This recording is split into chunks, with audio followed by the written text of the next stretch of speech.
একজন YouTuber media সন্ত্রাস তহিদ আফ্রিদি। আপনারা জানেন যে এই মামলার সে একজন এজাহারভুক্ত আসামি। আমরা রাষ্ট্রপক্ষে ছিলাম, রাষ্ট্রপক্ষে তার 7 দিনের রিমান্ড প্রেয়ার করেছি। 7 দিনের মধ্যে বিজ্ঞ আদালত 5 দিন রিমান্ড মঞ্জুর করেছে। এই মিডিয়া সন্ত্রাসের বিরুদ্ধে আপনার সবচেয়ে যে এলিগেশনটা তারা মিডিয়ার মাধ্যমে, সে তার ইউটিউব এবং তার পেজের মাধ্যমে এখানে যে ছাত্র জনতার বিরুদ্ধে ছাত্রলীগ, যুবলীগ, আওয়ামী লীগ সহ মিডিয়া সহ সকলকে সে ইন্সপিরেশন করে এই হত্যায় সে সরাসরি যুক্ত ছিল। এবং এই ইউটিউবার তহিদ আফ্রিদি শুধু এটা দিয়ে সে ক্ষান্ত হয় নাই, এই যে ছাত্ররা এখানে আন্দোলনের সাথে যুক্ত ছিল সেই ছাত্রদেরকে, এটা তদন্তে বেরিয়ে আসবে, আপনাদেরকে আমি জানাচ্ছি। এই তহিদ আফ্রিদি সেই ছাত্রদেরকে আপনার মানে তাদের শরীরের কাপড় চোপড় সরাইয়ে সে ভিডিও করে রেখে দিত, জিম্মি করে রেখে দিত এই তহিদ আফ্রিদি। তো তাকে দীর্ঘদিন পুলিশ খুঁজতেছিল, গতকালকে তাকে পেয়েছে, বরিশালে পাইছে।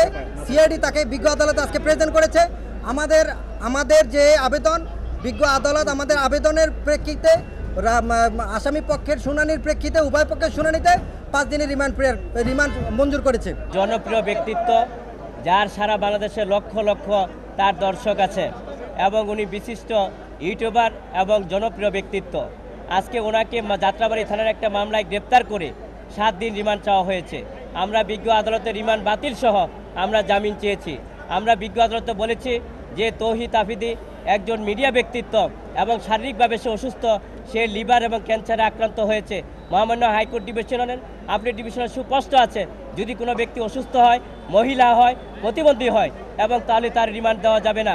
এবং তার যে অসুস্থতার সমস্ত কাগজপত্র আমরা ফিরিস্তাকে বিজ্ঞ আদালতে দিয়েছি, কিন্তু বিজ্ঞ আদালত অত্যন্ত ধৈর্য সহকারে, মনোযোগ সহকারে সেগুলো দেখেছেন। পরবর্তীতে আমরা ওনার জামিন চেয়েছি এই কারণে যে এই ঘটনার সাথে সম্পৃক্ত নয়, যে এই মামলায় 11 নম্বর এজাহারভুক্ত আসামি, এই মামলার যে বাদী, সে হলফ করে বলেছে যে এই মামলায় তার এই তৌহিদ আফ্রিদি এবং তার বাবা নাসির উদ্দিন সাথী এই মামলায় সম্পৃক্ত না, ভুলবশত কারণে তাদের নাম উঠেছে, সেখানে তারা অব্যাহতি পেলে, মামলা থেকে খালাস পেলে বাদীর কোনো আপত্তি নেই, হলফ করে বলেছে বিজ্ঞ আদালতে। সুতরাং এই হলফ করার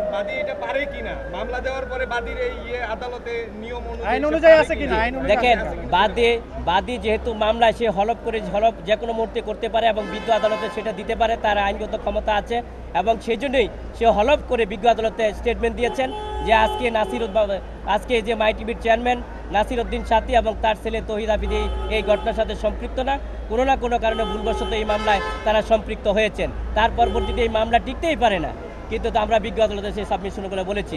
আজকে যে আদেশ হয়েছে 7 দিন রিমান্ড চাওয়া ছিল, 5 দিন রিমান্ড চেয়েছেন এবং আজকে জামিন নামঞ্জুর করেছেন, সে আদেশে আমরা সংক্ষুব্ধ হয়েছি।